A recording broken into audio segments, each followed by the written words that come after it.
জন্ম নিলে মরিতে হবে, এটাই চিরন্তর বাস্তব। প্রত্যেকটা প্রাণীকে মৃত্যুর স্বাদ গ্রহণ করতে হবে। উনি মারা গেছেন। শেখ হাসিনার মৃত্যু নিয়ে অনলাইন তোলপাড়।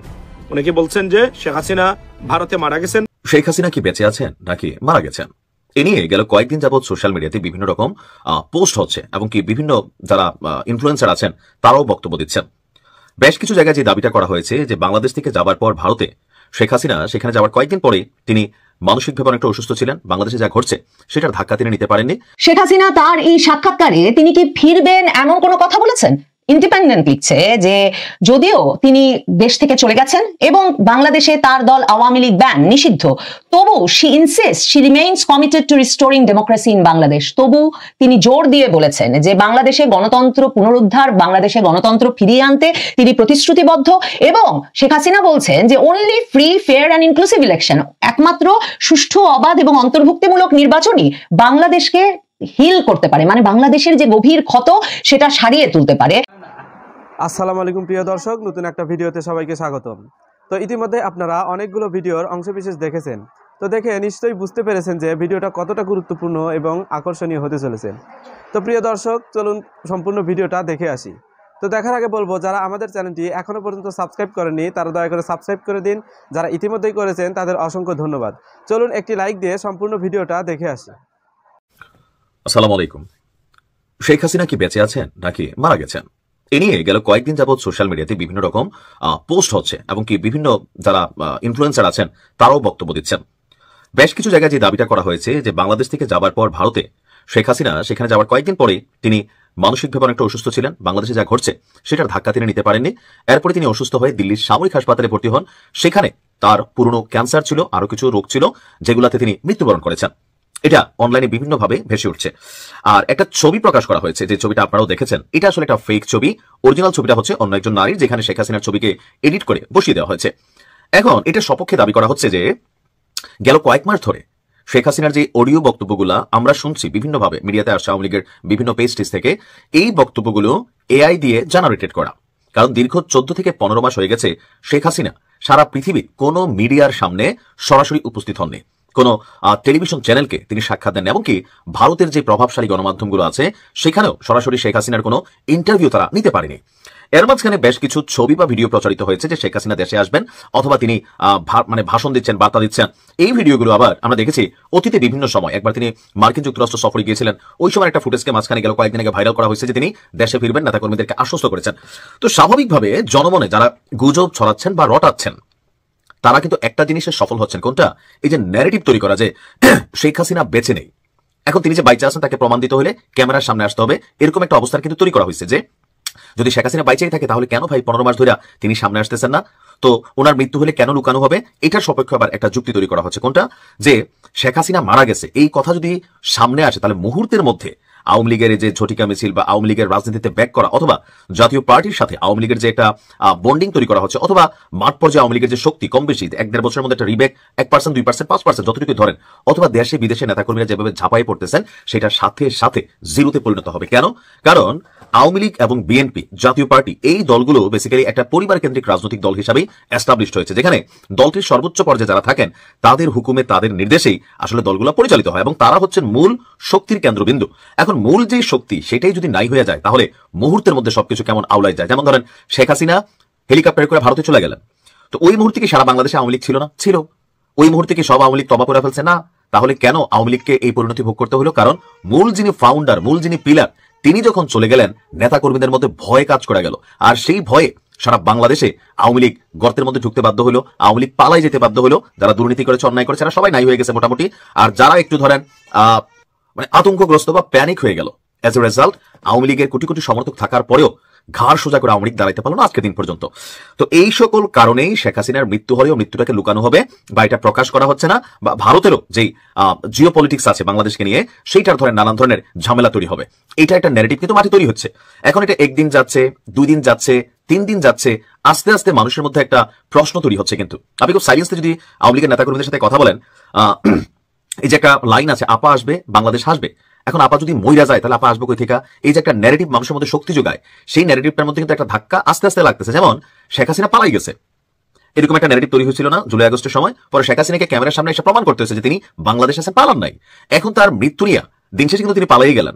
এখন তার মৃত্যু নিয়ে যে ন্যারেটিভটা তৈরি করা হচ্ছে, সেই ন্যারেটিভটা কিন্তু একটু একটু একটু করে কাজে দিচ্ছে। আমার কাছে মনে হয় যে যারা আওয়ামী বিরোধী ঘরানার ইনফ্লুয়েন্সার আছেন তারা কিন্তু এটা মোটামুটি এস্টাবলিশ করছেন। যদি শেখ হাসিনা বাইচেই থাকে এই 15 মাস কোথায়, কেন 1 মিনিটের জন্য নেতাকর্মীদের সাথে ভিডিও কলে কথা বলে না?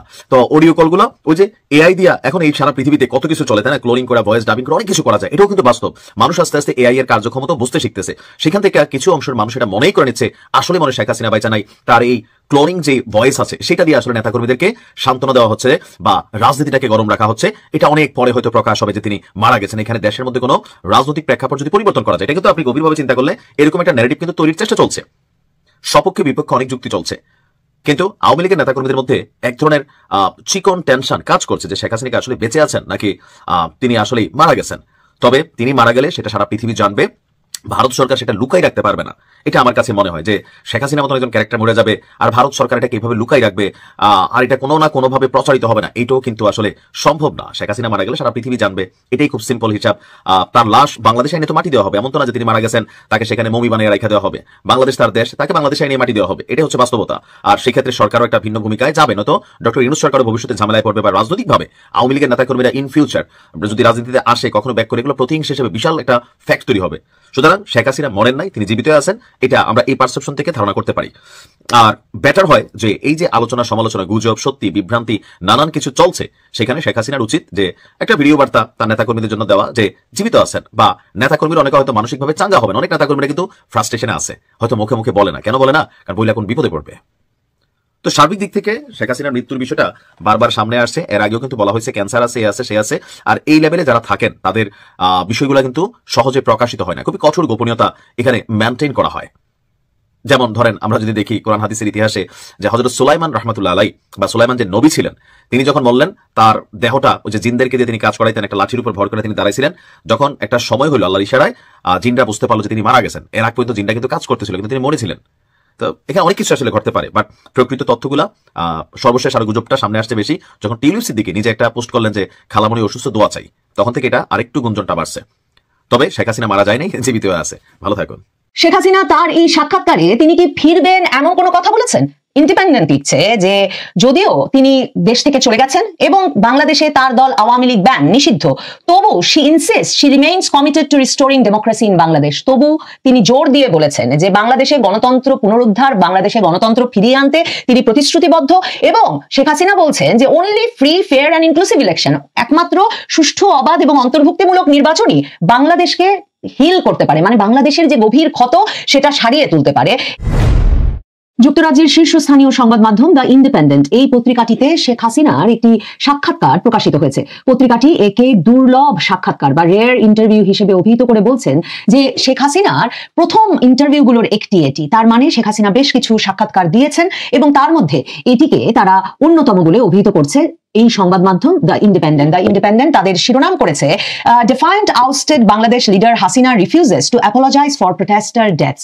তারা বলছেন যে ডিফায়েন্টের বাংলা কি করব, একরোখা বাংলাদেশের পদচ্যুত একরোখা নেতা হাসিনা বিক্ষোভকারীদের মৃত্যুর জন্য ক্ষমা প্রার্থনা করার প্রস্তাব প্রত্যাখ্যান করেছেন বা ক্ষমা প্রার্থনা করার বিষয়টি প্রত্যাখ্যান করেছেন, এটা তারা শিরোনাম করেছে। এবং করে তারা বলেছেন যে এই ইন্ডিপেন্ডেন্টকে শেখ হাসিনা বলেছেন যে she is not to blame for bloodshed during her ousting and calls her trial in absentia a sham. তার অনুপস্থিতিতে যে বিচার চলছে তাকে ভুয়া হিসেবে অভিহিত করেছেন শেখ হাসিনা। সাব হেডিং এ ইন্ডিপেন্ডেন্ট তাকে ফর্মার অথরিটেরিয়ান লিডার হিসেবে অভিহিত করছেন, সাবেক কর্তৃত্ববাদী নেতা শেখ হাসিনা। এবং তিনি বলেছেন যে তাকে ক্ষমতাচ্যুত করবার সময়, তার আউস্টারের সময় যে প্রোটেস্ট হয়েছিল, সে সময় যে রক্তক্ষয় ঘটেছিল, তার জন্য তাকে দায়ী করা চলবে না। শেখ হাসিনা ব্যাখ্যা করেছেন ইন্টারভিউটি, সাক্ষাৎকারটি বিস্তারিত এবং সেখানে তিনি সরাসরি বলেছেন যে প্রত্যেকটি মৃত্যুর জন্য তিনি গভীরভাবে শোক প্রকাশ করেন।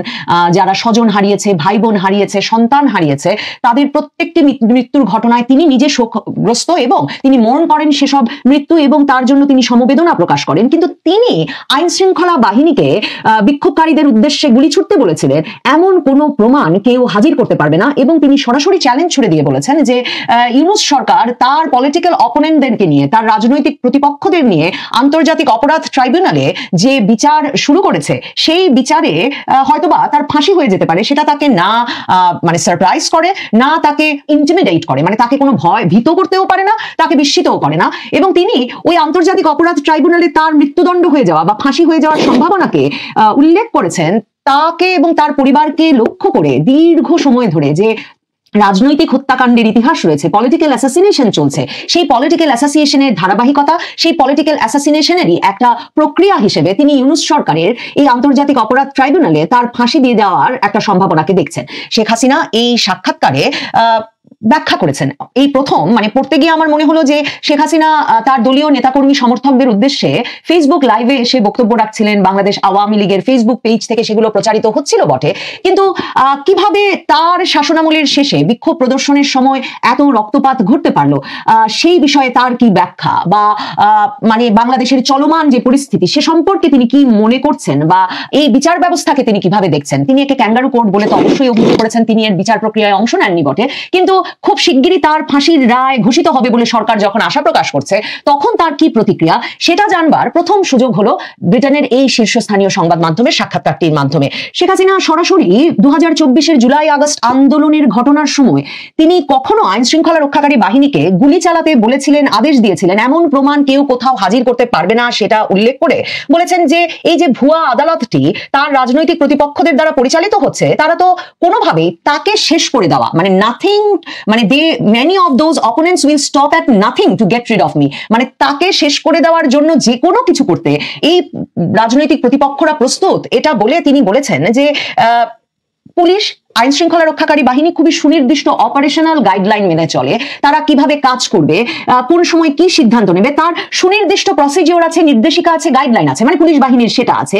এবং পুলিশ বাহিনী অনেক ক্ষেত্রেই যখন সেই ভায়োলেন্ট ইনসারেকশন শব্দটা তিনি ব্যবহার করেছেন, যে ভয়াবহ সহিংস অভ্যুত্থান যখন রাজপথে ছড়িয়ে পড়লো, তখন অনেক ক্ষেত্রেই নার্ভাসনেসের কারণে বা মানে সে সময়ের উদ্বেগজনক পরিস্থিতির কারণে অনেক সিদ্ধান্ত ভুল হয়ে থাকতে পারে, কিন্তু সেটা সে সময় গ্রাউন্ডে যে অফিসাররা কাজ করেছেন, মানে যারা দায়িত্বরত ছিলেন, তারা নিজ নিজ সিদ্ধান্তে তখন গুলি চালানোর সিদ্ধান্ত নিয়েছেন। মানে এটা কোনো শেখ হাসিনা উপর থেকে গুলি চালানোর সিদ্ধান্ত নিয়েছেন আর দিকে দিকে গুলি চালানো হয়েছে, এই ন্যারেটিভ, এই বয়ানটিকে অস্বীকার করেছেন শেখ হাসিনা এই সাক্ষাৎকারে সরাসরি। আমি আপনাদেরকে বলেছি যে সেনাবাহিনীর ক্ষেত্রে যেমন উপর থেকে কমান্ড দিয়ে নির্দেশনার ভিত্তিতে গুলি চালনা সহ যে কোনো পদক্ষেপ নিতে সেনা সদস্যরা বাধ্য, পুলিশ সদস্যদের ক্ষেত্রে পুলিশ সদস্য পরিস্থিতি বিবেচনা করে, পুলিশ বিধি অনুযায়ী প্রত্যেকটি পরিস্থিতি বিবেচনা করে এবং কতটা সামাল দেওয়া যাচ্ছে একটা সহিংস পরিস্থিতি সেটা বিবেচনা করে তখন তাৎক্ষণিকভাবে কিন্তু শক্তি প্রয়োগ বা বল প্রয়োগের সিদ্ধান্ত নেন।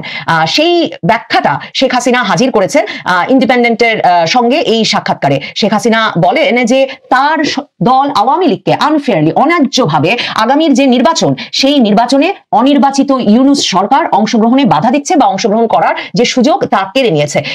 ইন্ডিপেন্ডেন্ট পত্রিকা লিখছে যে তার ওই বিক্ষোভের সময়কার যে ভূমিকা রেখেছেন শেখ হাসিনা, সেটাকে হাসিনা ডিফেন্ড করেছেন বা শেখ হাসিনা সেটার একটা ব্যাখ্যা হাজির করেছেন। শেখ হাসিনা এই কথাটা খুব স্পষ্টভাবে কিন্তু আবার বলেছেন যে লিডার হিসেবে, নেতা হিসেবে তিনি নেতৃত্বের দায় স্বীকার করেন, কিন্তু তিনি এটা কিছুতেই স্বীকার করবেন না যে তিনি কোনোভাবে প্রোটেস্টারদের ওপর, বিক্ষোভকারীদের ওপর গুলি চালানোর নির্দেশ দিয়েছেন বা এমন কিছু কখনো চেয়েছিলেন। কাজেই সেই জিনিসটা বারবার এই সাক্ষাৎকারে ব্যাখ্যা করেছেন শেখ হাসিনা। তিনি বলেন যে আসলে অনেক এই যে একটা বড় সংখ্যার মৃত্যুর ঘটনা ঘটেছে, সেটার একটা কারণ হয়ে থাকতে পারে সে সময় রাজপথে যারা ডিউটি করছিলেন সেই সিকিউরিটি ফোর্সেস এর আইন শৃঙ্খলা বাহিনীর শৃঙ্খলা, ভেতরকার শৃঙ্খলা হয়তো একরকম ভেঙে পড়েছিল। এবং তিনি কিন্তু বলেছেন যে তার কারণ হতে পারে যে ভয়াবহ সহিংসতা ছড়িয়ে পড়েছিল, সেই অবস্থায় কি সিদ্ধান্ত কখন পুলিশ কর্মকর্তারা বা পুলিশ কর্মীরা নিচ্ছিলেন সেটার মধ্যে অনেক ক্ষেত্রে ভুল হয়ে যেয়ে থাকতে পারে।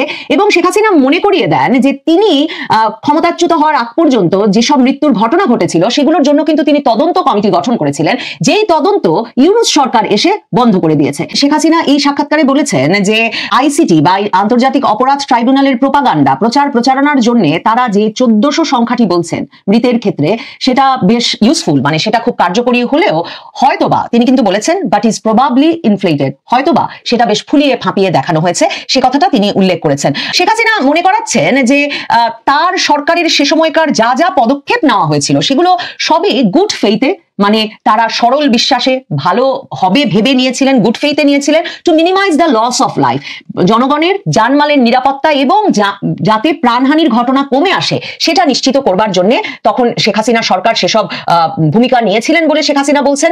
এবং শেখ হাসিনা মনে করাচ্ছেন যে এই যে আন্তর্জাতিক অপরাধ ট্রাইব্যুনালের চিফ প্রসিকিউটর তাজুল ইসলাম তাকে সকল ঘটনার master mind and principal architect, মানে সে সময়কার আন্দোলন দমনের একমাত্র মানে নির্দেশদাতা হিসেবে চিহ্নিত করছেন এবং তাকে মানবতার বিরুদ্ধে অপরাধের অভিযোগে অভিযুক্ত করেছেন। শেখ হাসিনা বলেছেন যে এই সব অভিযোগ সবই কম্প্রোমাইজ টেস্টিমনি, মানে এক রকমের মিথ্যা সাক্ষ্য এবং সাক্ষীর ভিত্তিতে, এভিডেন্স, মিথ্যা সাক্ষ্য এবং সাক্ষীর ভিত্তিতে গঠিত হয়েছে এবং সেটা শেষ পর্যন্ত এই আনইলেক্টেড গভর্নমেন্টের অনির্বাচিত ইউনূস সরকারের রাজনৈতিক ফায়দা হাসিলের একটা ব্যবস্থা হিসেবে ব্যবহৃত হচ্ছে। শেখ হাসিনা মনে করিয়েছেন যে শুধুমাত্র যে মানে আইন শৃঙ্খলা বাহিনীর আইন অনুযায়ী, অপারেশন গাইডলাইন অনুযায়ী, বিধি অনুযায়ী তারা সেই সময়ে তাৎক্ষণিক সিদ্ধান্ত নেন তাই নয়, কখন তারা ফায়ার আর্ম বা বন্দুক, আগ্নেয়াস্ত্র ব্যবহার করতে পারবেন, কোন পরিস্থিতিতে, সেটারও একেবারে সুনির্দিষ্ট বিধি আছে এবং সেই বিধি অনুযায়ী তখন আইন শৃঙ্খলা বাহিনী কাজ করছিল একটা ভয়াবহ সহিংস পরিস্থিতিতে, ভায়োলেন্ট ইনসারেকশনের মধ্যে। কিন্তু সেই বিধি মানবার ক্ষেত্রেও ওরকম একটা পরিস্থিতিতে হয়তো কিছু ভুল হয়ে যেতে পারে। তিনি 5ই আগস্ট তার দেশত্যাগ সম্পর্কে প্রশ্নের উত্তরে বলেছেন যে সে সময় তার দেশত্যাগ আউট অফ নেসেসিটি, প্রয়োজনের কারণে করতে হয়েছে এবং সেটা শুধু যে তার জীবনকে ঝুঁকির মুখে ফেলেছিল ওই সময়কার পরিস্থিতি তাই নয়, তিনি যদি তখন থেকে যেতেন তাহলে তার আশপাশে যারা ছিলেন, সম্ভবত তিনি তার নিরাপত্তা রক্ষী সহ ব্যক্তিবর্গের কথা বলছেন, যে তার আশপাশের ব্যক্তিবর্গেরও জীবন তাহলে হুমকির মুখে পড়তে পারত। তো প্রিয় দর্শক, আশা করছি সম্পূর্ণ ভিডিওটা মনোযোগ দিয়ে দেখেছেন। তো দেখে কি বুঝলেন, কি জানলেন, আপনাদের গুরুত্বপূর্ণ মতামতগুলো আমাদের কমেন্ট বক্সে জানিয়ে দিন। পারলে ভিডিওটা শেয়ার করে অন্যকে দেখার সুযোগ করে দিন। আবারও বলছি, যারা আমাদের চ্যানেলটি এখনো পর্যন্ত সাবস্ক্রাইব করেনি দয়া করে সাবস্ক্রাইব করে দিন। যারা ইতিমধ্যেই করে দিয়েছেন তাদের অসংখ্য ধন্যবাদ। সবাই ভালো থাকবেন, সুস্থ থাকবেন, আল্লাহ হাফেজ।